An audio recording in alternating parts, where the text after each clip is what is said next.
Hello and welcome to the Mission TV show. We're here live recording on the floor of the exhibit hall of the General Conference session here in Atlanta, Georgia. Special edition of the Mission TV show. So we have a special guest with us today, James Hartley. And James, what do you do? What ministry do you work with or for? I'm working with the Lay Institute for Global Health Training. We're located in northwest Georgia, outside Chattanooga, on the campus of Wildwood Lifestyle Center and Hospital. Excellent, excellent. Now, I've worked at Wildwood for 10 years, and I've kind of transitioned into this more global effort. So Light is kind of a subsidiary of Wildwood? Or? Wildwood has helped to get it going. There's several ministries associated with it. Okay. Outpost Centers International helps formulate the strategy. So Light, the Lay Institute for Global Health Training, by the way, is an acronym for Light.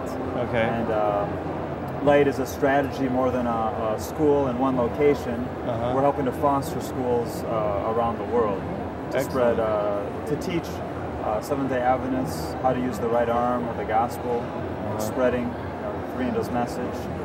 Teach them how to work in their communities, teach them how to get involved with people in their sphere and how to get involved in their communities, teaching them how to get involved with health expos in their churches, cooking classes, and engage the community through the health message. As you go to other parts of the world field, different parts of the church in in the global field. Well, that's definitely our focus. I've been director for the College of Health Evangelism at Wildwood for the last 7 years. We run a 6-month lay training program in medical missionary work, and the 7 years that I was active in that role, I went through the applications that we'd receive, and we would literally have piles of applications from all corners of the earth that wanted to come to get the training, and I always felt bad because we could only take 1 or 2 from each area. It's very expensive. It's not very practical for most church members to fly all the way, get a visa, and fly all the way to the U.S. to get a training. So I always had a burden to bring the training to the country where we can train not 1 or 2 and hope that they come back and can do a big work. That rarely ever happens. But if we can go to the country and teach, train the church there in their language and give them materials in their hand, we can train them by the hundreds, and it will spread to the thousands, and be much more effective than trying to bring everyone to the U.S. Now, we've had the health message in the U.S. It's readily available in our churches. Overseas, do you find that there's the same level of awareness of our health message? No. No. So we do have that interest.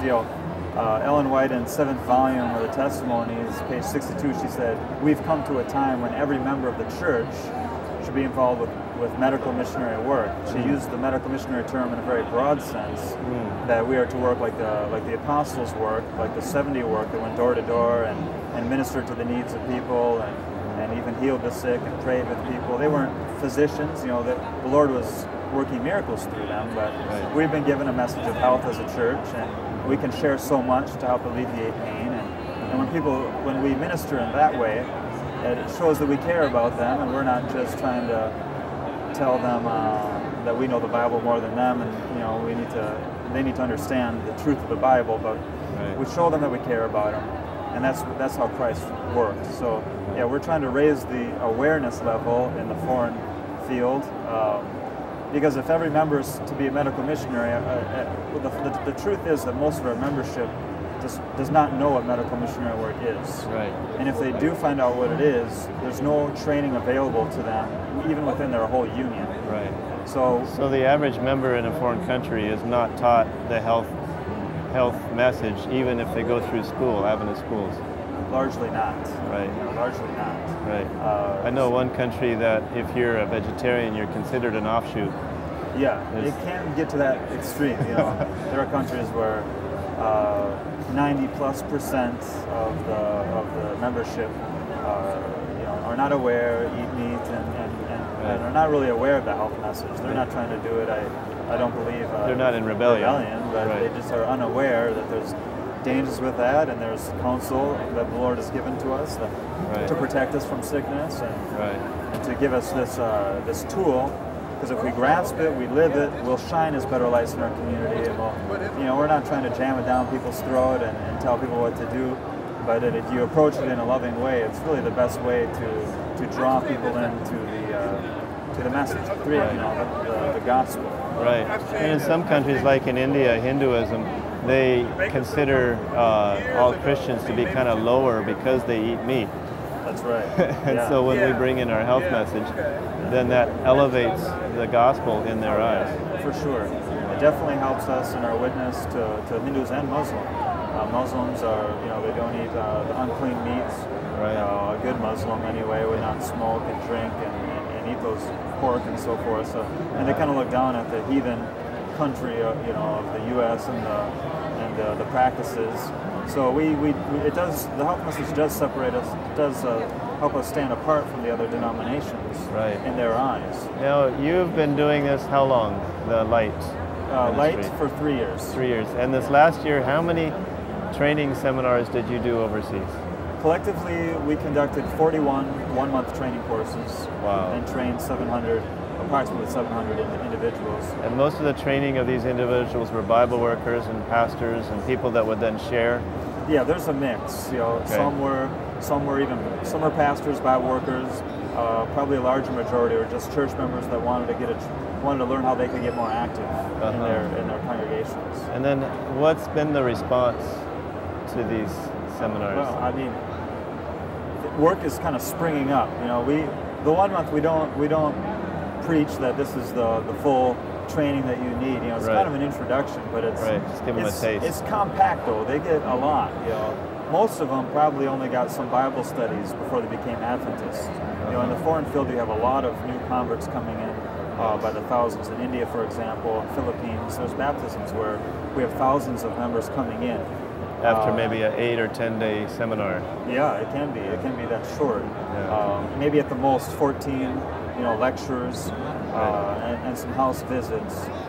So that's really about 14. Let's be generous. 20 hours of time spent with them, going through the different truths, distinctive truths of our message. Yeah. Which they've heard just the once or twice, and they felt impressed to it. Right. But then, if there's not a lot of follow-up, they tend to forget. And they're not given a lot of training and materials and a lot of follow-up. Right. If it's a big effort from the first world, the missionaries leave, and the local church has all these hundreds of new members and have a hard time nurturing and lack of resources. Human resources and spiritual, resources. And so we found if we can come in and spend a 1 month with those new converts, we'll give them 148 hours of training in a month. Wow. So 7.5 hours of work a day. It's not all theory. We get them hands-on, conducting health expos in their communities and learning simple treatments, water treatments, hydrotherapy, massage, cooking, how to cook healthful food. And then there's much theory as well that's involved, both on Bible and health lines. So we're trying to ground them deeper, anchor them in the three angels message and the prophetic message of our denomination. Simply, like in Daniel, we just go chapters 2, 7, 8, and 9. Will get us through. That will get us through the foundation of our prophetic platform. Get them anchored on the 2300A prophecy, 1844 message. Usually, they really could never share that Bible study with someone or know very well. So we get them grounded on the fundamental truths, and then teach them how to work in their communities and how they can reach out. And really, the way is the health message. It's the entering wedge, especially in new areas. Right. So then you have this training, and what's been the response? I mean, are people asking for more? Do you find areas where they're saying we need a whole lifestyle center, or? Sure. Yeah. Everywhere we do a training, the students that get really on fire about it, we teach them about the need for lifestyle centers and health programs and vegetarian restaurants. We try to get them excited about outpost center ministry, working the cities from outposts and inposts with the restaurants and co-porter work and so forth. Well, they get excited. They want more training, and they want lifestyle centers. They want this, so the need just grows, and it's when we started this 3 years ago, we did 21 month courses. No, excuse me. Well, this is our third year. 3 years ago we did 20. Last year we did the 41. This year we're on schedule for 80. 80. So the last 3 years in a row it's doubled. Wow. And we're designing it to work that way, so it grows exponentially, rather than something that I'm doing or some of my key staff. We can only do. Obviously we can't do 40 one-month courses. It's just impossible. But we're training our students to take the training and bring it somewhere else. So now how that's working is we're affiliated with several Outpost Centers training programs around the world. For example, Wildwood Lifestyle Center, College of Health Evangelism has a 6-month course. UG Pines has a 6-month course. Romania Hârghălea has a very solid 6-month course program. In Ukraine, they've got a very, very solid educational program there, 6-month course. We're all using the same curriculum. All right. In Austria, there's TGM. In Kenya, there's Light Kenya is a 6-month course there. Philippines, we have one. Brazil, we have one. Honduras, we have one. Mexico, we have one. So there are hundreds of students coming out of 6-month training programs that are looking for opportunities to do something. Right. Light is there to say, okay, now we're going to hand you a 1-month curriculum package, which you should be comfortable with because you've had all those classes plus more in a 6-month course. Right. They review, they go through the 1-month material, it's condensed, tailor-made courses just for that 1 month. It's hour-by-hour scheduled. They take it into teams of 4, and then they have to share what they've been learning, which is it just anchors them more in the message themselves. Now you've got some photos of different countries. Let me show you. Now, as I'm going through this, this is a picture from the Philippines. Okay. Now, really what our strategy is bring the 1-month courses to these new areas, do several of them, and see if we can start a 6-month Mother Institute in that area. Right. We'd like to see a 6-month course in every union of the world field. This is the Northern Union of the Philippines. We've done several 1-month courses there. So we raised some money, we bought 40 acres of property, we built a very simple school structure. This is the finished product, by the way. Just open walls. This is free air conditioning, blowing some cool air through. You don't ever have to worry about getting cold there. No. So this is our 6-month course now in the Philippines. Okay. We have 30 students there right now. We've run three straight 6-month courses there. And really, so we go from 1 month to 6 months to building a permanent ministry that would hopefully have a lifestyle or health center, clinic, and some industry, so that the school and the project can be self-supporting. Right. Our goal is that within 3 years, the project will be self-supporting. So we have to have industry. And one way that we're doing it is through the production of health foods. In the Philippines, this oven was donated to us. Now we're generating this, they call pandesal. They're selling all the pandesal they can possibly make. And so this has been a tremendous income. The students can work. Oh yeah, sorry. I was just in the Philippines and I heard some testimonies about selling this because they sell the bread and then they pray with the people. And somebody else came in with competition and they says, okay, it's the same bread, but we want the people that pray for us. That's great. That was beautiful. This is our pineapple farm. We started. We've got 4,000 pineapples in the ground. We also have a 3 Angels jeepney. In fact, we have 2 jeepneys, which is a long kind of transportation bus. We're trying to get 3 so we can have the 3 Angels jeepneys traveling all through Luzon, northern Philippines.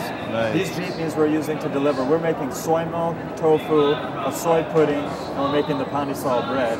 We also have the pineapples and bananas. So we load up the jeepneys, and we can even, sometimes we're bringing our students and dropping them off to do door-to-door work.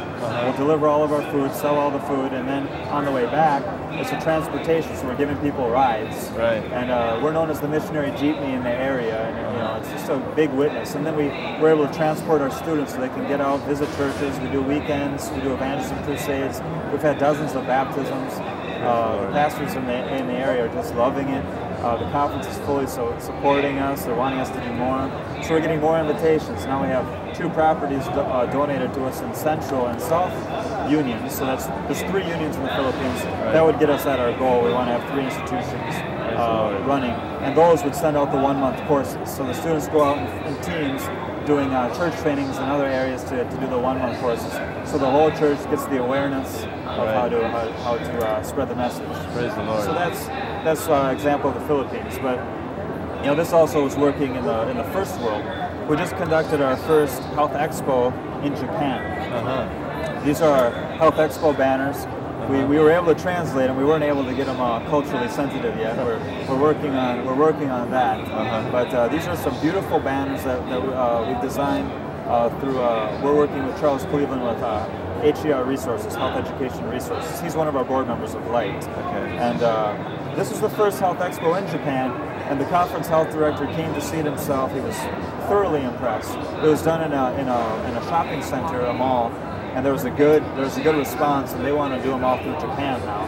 So we do have an institution in Japan called MTVgc2010 It's an OCI ministry, and we've done light schools, 1 month light schools there, and we're looking at next year starting a 6 month course. The conference is asking us, please start a 6 month course. We need more of these type of people that can lead out this kind of ministry. Fantastic. This is a picture from Ireland. There's only 400 church members in Ireland. So Ireland and Japan are a couple of the hardest countries you can do evangelism in. And we're just showing this is how the health message is the entering wedge for these areas. Right. In Ireland, 400 church members, about 100 of them are really Irish, the other 300 are recent immigrants. So there's very few Irish in the church, and the church is so kind of depressed about it. They don't seem really on fire to do evangelism. It's just like disheartening at times. So they just go to church and they think no one's going to listen to them. We came in, the mission president invited us to do a training there, and we did the 1 month course. We did a health expo in Derry, which is actually across the border in Northern Ireland, in between two shopping malls outside.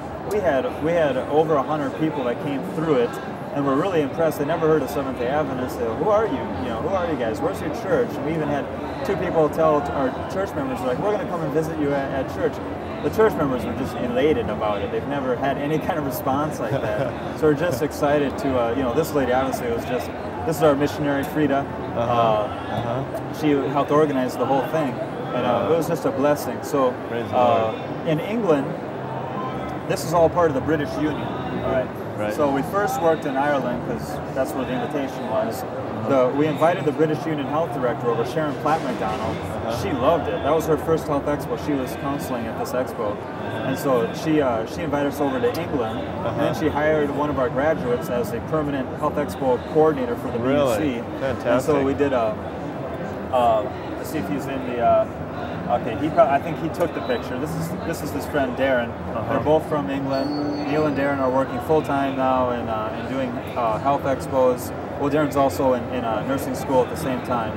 But we ran a 1 month training there. We have another one scheduled this year in August. Sharon has a vision for light trainings all through the British Union, Wales, Scotland, Ireland, England, and then so that church members can get out and do these health expos. This tent was an evangelistic meeting, so we took all the evangelistic signs down, not to prejudice the local population. We put up all our health expo banners, and we just got heaps of people into the expo, and then we let them know tonight is the meeting. If you want to come by, there is a spiritual meeting in the evening, health during the day, and that's kind of how it works together. Very nice. England is, I have to say, England is probably one of the hardest places to. More difficult than America? What's that? More difficult than America? Not even close. What do you mean? Not even? I mean, England is, in my understanding. First of all, the church in England is largely, the Seventh-day Adventist Church is largely Caribbean and African.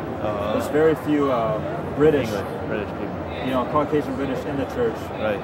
Very small percentage. On top of that, you've got extremely hardened culture there in Britain.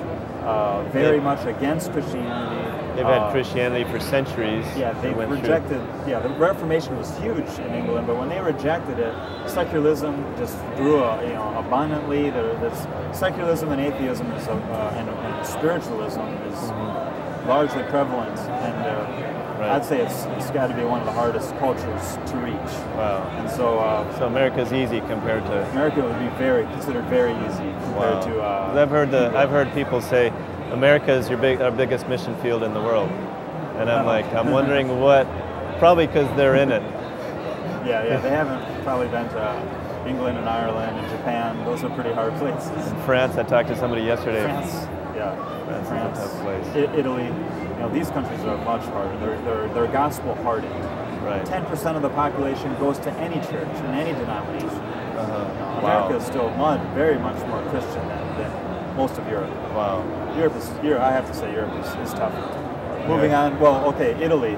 This is our next training. This is the union president, former union president. There's a new one of this year. Last summer we went to Italy. We conducted a training. By the way, this is side note, but this is how I came into the denomination. This farm in Italy is the first Seventh-day Adventist that I ever met. They own an organic farm in Italy. My buddy, a long-haired hippie, was following a band around Europe, and in Switzerland went to a vegetarian restaurant and got to really talking to the people there and really appreciated them. And they knew of this organic farm in Italy. My buddy went there. He liked it so much he invited me there. We just wanted to learn, the country living, the organic and natural lifestyle, away from kind of separate from society, that sort of hippie mindset. Yeah. That's where I was at, and though I was involved in spiritualism and Eastern religions, this was kind of a real bridge for me to be considering Christianity. And my friend and I both got baptized into the church through this. And that's how we got connected with Wildwood, because the country life restaurant in Switzerland, the farm in Italy, they're all connected with Outpost Centers International, which Wildwood started in the 70s. And so it was a blessing to go back to Italy and do this training. All Italian students there. Nice. And we translated the classes, and they're now engaged in doing health expos. Italy has actually been quite good with doing expos in their country, and it's because they say it's working. Excellent. There's a health interest in the country there, and so this organic farm, it's up in the hills, a beautiful place. It has a real potential to be an evangelistic outpost there. Fantastic. So we have plans to continue and build a training center out of this farmhouse. This is a picture from Switzerland. We also are connected with a school there, Louis Torres Mission College of Evangelism. Started a branch school in Switzerland. And their director came to Wildwood and took our 6-month course, realized how important health message was, came back, took it to their board. Now they've incorporated health into their program. Fantastic. And so we're working with them to spread the message there in German-speaking countries. Excellent. Now back down in Africa. I mean, I don't want to. I could go on and on about what's going on, but Africa it's out of my control. It's out of control on the just going on its own. Yeah, I can't hardly keep up with it. Wow. This is Kenya. We've done the last year. We've started 6-month training programs after doing our 1 month in Tanzania and Kenya. This is in Nairobi. And our students are going out into villages, door-to-door work. There's been miracle stories. I get emails every once in a while. People, our students that just have a simple training. They're just praying with people. In some cases, they're applying charcoal and water treatments and praying and introducing the faith to people. And there are miracles. Wow. And it's encouraging. We don't see it so much. We're always in the U.S., but I guess we don't always see it because we don't place ourselves in an opportunity that sort of thing could happen.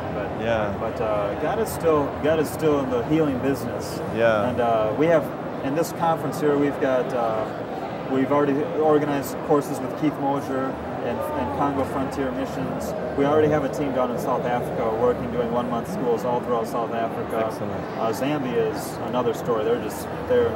Riverside is doing so much, and we're working together and helping support them with our teaching materials and so forth. Well, we're getting short on time, so I know you have lots of stories to tell. Where can we get more information about what's happening? I see you got India here. Our website is lightingtheworld.org. If you go to lightingtheworld.org, you'll see a project page with flags from all the countries. You just click on it and see what kind of training has taken place, what are the future plans, that sort of thing. Okay, if you want to get training. Can people get involved with that? On the homepage it says find a school nearest you. Click on that, tell me where you are, and I'll get your email, and then I'll send you or our staff will send a list of the 1 month trainings or 6 month trainings locally. Okay. So lightingtheworld.org. Lightingtheworld.org. Lightingtheworld.org. James, it's been an incredible pleasure. It's amazing to see how this is just going like crazy, and I'm so thankful for it because there's a lot of, it costs the church a lot with the lack of health knowledge. We get our pastors and they're getting multiple bypasses in their 40s and 50s, and they're getting heart transplants and all that kind of stuff because of the lack of knowledge. And so even at that point, you know, that's such a blessing. But even more than that, there's so many areas that are impossible to reach, like Japan. I mean, 0.5% Christian. And all these different places, and so I'm just really happy to see this going like crazy. And the wonderful thing about it is anybody can get involved. That's right. Anybody can do this. I mean, anybody can do a 6-month training course. I mean, you don't have to take 8 years to become a doctor. You know, you can do a 6-month training course and be out on the field and doing stuff. I met a guy in the Philippines that said, you know, he dropped out of school his first semester of college because he says, I have enough that I can bless already. Why do I need to have another 4 years of training? Because I have what I can bless people right now. And so they're right into the field. This is a big open door. The nice thing about it is that you've got the support network, you've got the curriculum, you've got it mapped out. It's a way to do hands-on, an entering wedge. You don't have to preach. You don't have to, you know, wear a suit and tie. You know, I believe there's going to be people in heaven that have never worn a tie. Yeah. So, but this is a way to really take the gospel into places that other methods couldn't go. And there's a need for millions of missionaries. You know, Mrs. White said in her day that if we were awake to duty, then there would be thousands of missionaries where now there is but one. And our church has grown so much, I think today she would say there would be millions where there is but one. So think about it, pray about it.